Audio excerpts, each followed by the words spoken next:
अस्सलामुअलैकुम and welcome to CCM academia. उम्मीद करता हूँ सब हैरो ऑफिस से होंगे। डियर स्टूडेंट्स, आज का जो टॉपिक है बहुत ही इंपॉर्टेंट है अगर आप अपनी राइटिंग को इम्प्रूव करना चाहते हैं, क्योंकि आज की जो टॉपिक में जो डिस्कशन है बहुत ही ज़्यादा इंपॉर्टेंट है। तो आपने एक पॉइंट भी मिस नहीं करना है। इसके मैंने डिफरेंट पॉइंट्स बनाए हुए हैं। अच्छा, मैंने बिग एरर्स के नाम से एक सीरीज शुरू की है जिसमें आपकी डिफरेंट पार्ट्स ऑफ स्पीच से जो भी एरर्स हैं, हम जो कमिट कर जाते हैं, ठीक है, जो लिखते हुए हम एरर्स इस्तेमाल कर जाते हैं, हमने उसको इरेडिकेट करना है अपनी राइटिंग में से, तो फिर ही आपको फ़ायदा होगा। असल में एक बात बताता हूँ आपको, मैट्रिक और इंटर लेवल पे ना, इंटरमीडिएट लेवल पे इसका इतना आपको जो है ना बेनिफिट इतना मतलब फ्रूटफुल नहीं लगेगा ये। लेकिन जब आप हाईली प्रोफेशनल स्टडीज़ में जाते हैं, यूनिवर्सिटीज़ में जाते हैं, तो वहाँ पर तो फिर ज़ाहिर-सी बात है प्रोफेशनल प्रोफेसर्स होते हैं, ठीक है? वो आम कोई पेपर चेकिंग करने वाले कोई वो तो नहीं होते कि जो बस ठीक है, जो बच्चे ने लिखा उसको टिक मार्क करके कर दिया। वहाँ पर फिर लेवल होता है। तो वहाँ पर जब आप पेपर अटेम्प्ट करेंगे और फिर जो गलतियाँ आपके सामने आएँगी, जब आपका ग्रेड खराब होगा, फिर आप उस वक़्त रोएँगे कि यार ये क्या है? फिर आप जब उनसे डिस्कशन करेंगे, तो डिस्कशन में वो यही बताएँगे, भाईजान आपकी राइटिंग जो है ना ठीक नहीं है, ठीक है? राइटिंग में बहुत से फ्लॉज़ हैं जिसकी वज़ह से करके हमने आपके मार्क्स, आपका ग्रेड जो है वो गिरा दिया है। मतलब हमने नहीं गिराया, आपकी राइटिंग ने गिराया है, ठीक है? मतलब टीचर का स्टूडेंट के साथ कोई वैर तो नहीं होता, मतलब ये तो नहीं होता कि जी टीचर ने ठान लिया जी इस स्टूडेंट को उड़ाना है, उड़ा के रख देना है। अब देखिए, मैं अपनी एग्जांपल दूं तो कैडेट कॉलेज मोहम्मद में मैंने अल्हम्दुलिल्लाह एक नाम बनाया, एक बहुत अच्छा मतलब वहाँ पे रिस्पेक्ट भी मिली मुझे। लेकिन कुछ स्टूडेंट्स के साथ कभी-कभार अनबन हो जाती थी। ज़ाहिर-सी बात है, एक घर है, घर के अंदर बहन-भाई भी लड़ पड़ते हैं, तो फिर जब एक मतलब ये तो फिर एक सिस्टम अलग है। तो वहाँ पर क्या हुआ कि कुछ स्टूडेंट्स से अनबन हो जाती थी मेरी, तो वो फिर बाद में कहते थे सर बस हम और उन्हें ये बड़ा अच्छा लगता था मुझे कि वो फ़ौरन से रियलाइज़ कर लेते थे अपनी गलती को और सॉरी बोल देते थे, ठीक है? वो कहते थे सर सॉरी, हमसे गलती हो गई है। तो बाद में पूछते थे सर कभी आप हम आपसे अनजाने में आपसे बदतमीज़ी या हम आपके साथ थोड़ा-सा हार्श हो जाते हैं, तो आप इसका असर हमारे एग्ज़ाम्स में तो नहीं डालेंगे?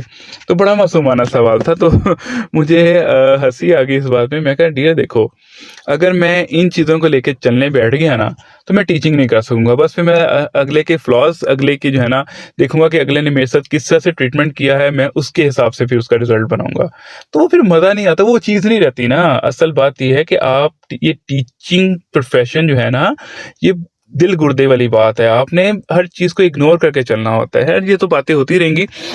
टॉपिक स्टार्ट करते हैं आज का जो टॉपिक है, big errors in the use of articles, ठीक है? आर्टिकल से रिलेटेड जो है ना मैंने कुछ मिस्टेक्स हैं, कुछ एरर्स हैं जो हम लोग कर जाते हैं, उसको जो है ना मैंने आपके सामने रखा है ताकि आप आने वाले दिनों में इसे अवॉइड करें। तो शुरू करते हैं आज का टॉपिक। टॉपिक का नाम है big errors in the use of articles. Point number 1 क्या है जी इसका? A gold is very expensive these days. अब बात आ गई है गोल्ड की। गोल्ड नहीं होता, इसमें हम ए का जो है ना article a, indefinite article A omit कर देंगे। वो क्यों? रूल क्या है जी? रूल ये है जी, indefinite article a is not placed before uncountable noun. Simple सी बात क्लियर हो गई कि अनकाउंटेबल नाउन से पहले इंडेफिनिट आर्टिकल ए नहीं लगता। ये समझ लेके मतलब कहीं सवाल भी आ सकता है, तो ये आपको पता होना चाहिए रूल का कि रूल क्या है। अब बारी आती है पॉइंट नंबर 2 की। पॉइंट नंबर 2 में क्या है जी? वी शुड हेल्प पुअर, ठीक है? अब इसमें क्या एरर है? The poor. अब वो क्यों?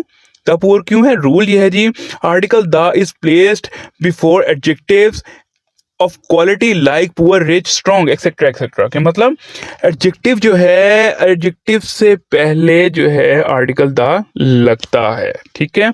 रूल नंबर 3 पे चलते हैं हम। पॉइंट नंबर 3 है, sorry, gold which is bought by you is pure. अब गोल्ड आ गया, अब इसके लिए क्या करेक्शन होगी? The gold. अब आप कहेंगे कि सर पहले पॉइंट में तो आपने बताया गोल्ड के से पहले अनकाउंटेबल नाउन है, उससे पहले जो है वो आर्टिकल नहीं आना चाहिए। यहाँ पर आपने आर्टिकल लगा दिया है, वो क्यों? अब इसका रूल भी देख लेते हैं। When an uncountable noun is specified then article the is used. अब अनकाउंटेबल नाउन को मैंने स्पेसिफाई कर दिया, gold which is bought by you, कि मतलब वो सोना, वो वाला, ठीक है? इसको मैंने इंडिकेट कर दिया, तो इसलिए जो है यहाँ पर आर्टिकल द आएगा। नेक्स्ट है जी रूल पॉइंट नंबर 4 क्या कहता है, Muslims of the world should unite the Muslims. अब बात आ गई, मुस्लिम्स भी अनकाउंटेबल है, तो अनकाउंटेबल के साथ मुस्लिम से पहले दा क्यों आया, इसका भी रूल है। When an uncountable noun is specified, then article the is used। अब मुसलमानों को स्पेसिफाई हाईलाइट किया जा रहा है, प्रॉपर नाउन बना दिया जा रहा है, मतलब स्पेसिफाई किया the Muslim of the world, दुनिया के मुसलमानों को।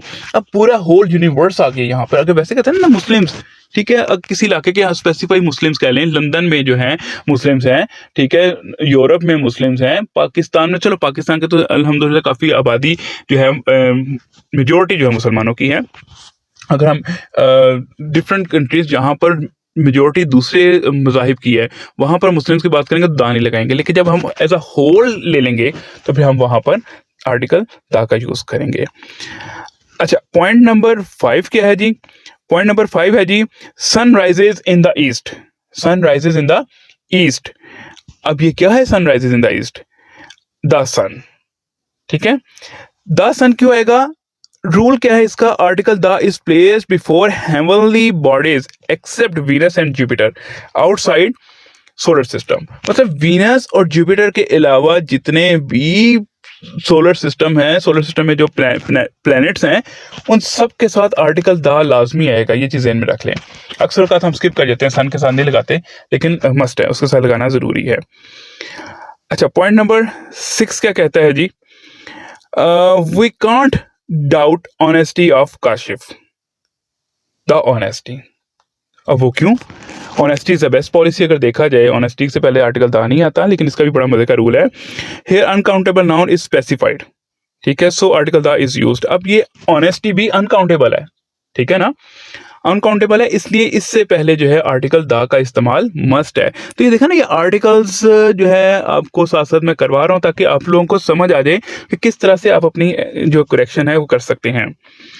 नेक्स्ट है जी पॉइंट नंबर 7 क्या कहता है, वी लाइक एन ऑनेस्टी, ठीक है, ऑनेस्टी, अभी वही बात आ गई, एन को ओमिट करना पड़ेगा क्योंकि अनकाउंटेबल नाउन है, that's why indefinite article is not placed, ठीक है, तो इनडेफिनेट आर्टिकल नहीं किया जाता। आप देखें ना, ये एक किस्म के साथ एक लेक्चर के साथ आपका दूसरा पॉइंट भी क्लियर होता जा रहा है, मतलब आर्टिकल्स के साथ साथ अनकाउंटेबल नाउन भी आपको समझ आते जाएंगे, अनकाउंटेबल नाउन क्या क्या होते हैं, ठीक है।